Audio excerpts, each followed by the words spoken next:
Yes, they certainly have, Sangeeta, hurt and angered by what they now know happened behind these gates. Now, Berkeley House hasn't changed much since I was last here back in December, when families told me about how their relatives who have learning difficulties and require around-the-clock care were given just 5 hours' notice. 5 hours before they were evicted from their homes.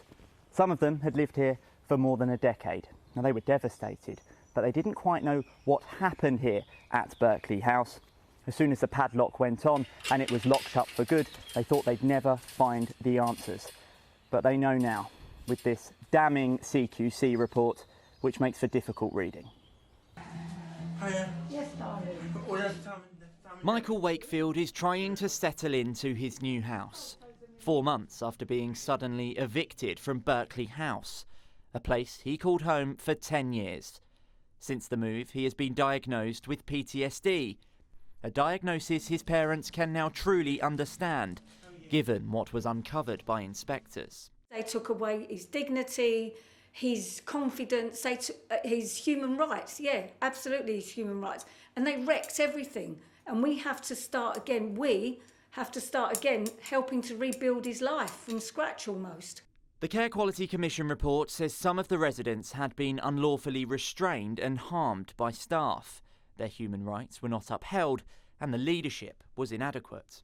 You try and read it dispassionately, but you can't help thinking, my son was in the middle of all that. And it almost reads like something you would read from, care homes in sort of developing countries. And the times we sat here writing emails or on the phone to management trying to get them to improve the resources in Michael's house, because we could see that he was suffering as a result of there not being enough staff. And Michael had a good life there. He was happy. Like his life's not... Well, at the moment his life is in pieces. Scrap paper was stapled to people's records. One, which read, "Appeared very unsettled through the night. He has been banging his head against the wall, clapping and making series of noise." Inspectors found no further action was taken and there wasn't a referral to a healthcare professional. The watchdog also found there was insufficient staff to meet people's complex needs, and they lacked the skills to support residents in times of distress. What was particularly alarming for inspectors was that medication was not managed safely. One resident was prescribed medicines as required, but he was only supposed to be given pills when he became aggressive. Instead, he was given sedatives twice every day, whether he needed them or not. These are residents with no voice, that can't actually express themselves, that can't tell people how what's actually going on. Paul believes the person the report refers to is his son Lawrence. We're speaking to Paul virtually because of the impacts this has had on his health. It's just horrible because that takes his personality away, and he's got a lovely personality, and he's going to be drugged the whole time. And I was really shocked to find that out, and I only found that out through social services, not through Achieve Together, and I found it out just about the time the report came out. And when the closure happened, he did seem to settle down quite quickly into his new location, and that could have possibly been just the fact that the drugs were still in his system. So we absolutely take on board the views of the families and this terrible situation that them and their loved ones have been put in, and we want to make sure that no care service provides standard care that falls below the standards that we would expect.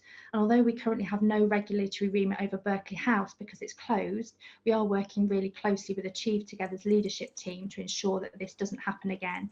Shockingly, what happened at Berkeley House had happened elsewhere. It wasn't the first time. There were issues with the people getting the wrong medication, too much medication, not enough medication. Ed Church made public more damning inspections of homes run by Achieve Together, this time in Cornwall last year. It prompted the company to pull out of the area altogether after Cornwall Council threatened to revoke its right to care. And the problem was not particularly with individual staff being bad at their jobs. It was that there weren't enough of them, and the ones that were there were inadequately trained, seemingly from what the report says, because of mismanagement. Achieve Together declined our request for an interview, but sent us this statement.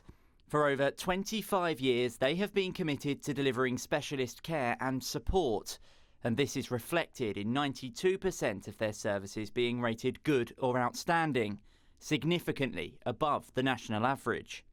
However, they sincerely regret that localised recruitment challenges at a very small number of their services have contributed to services being below the high standards that people rightly expect, and they wholeheartedly apologise for this. Since the CQC inspection of Berkeley House in October, they have taken all feedback extremely seriously, and they are clear that lessons have been learnt. So an apology, yes, but little comfort for the residents and their families who, despite the vital care they needed, were badly let down. Well, Achieve Together admitted problems at Berkeley House, but the spotlight remains on them. The Care Quality Commission also highlighted several breaches of the Health and Social Care Act in relation to this report. Failures relating to dignity and respect, the need for consent, safe care and treatment, good governance, staffing and duty of candour. But now that Berkeley House has been deregistered, all 6 of those breaches effectively disappear. No further action is taken against Achieve Together, and they no longer matter, except they do to the relatives of people who used to live here. They say how many more homes need to end up like this before someone is held accountable. Now, the CQC admits there is nothing it can do in terms of those breaches, but it says, and it has stressed, that it's monitoring the 230 plus homes run by Achieve Together on behalf of local councils to ensure that residents are protected, that they are looked after, and that this never happens again. Joe, live in Sittingbourne tonight, thank you.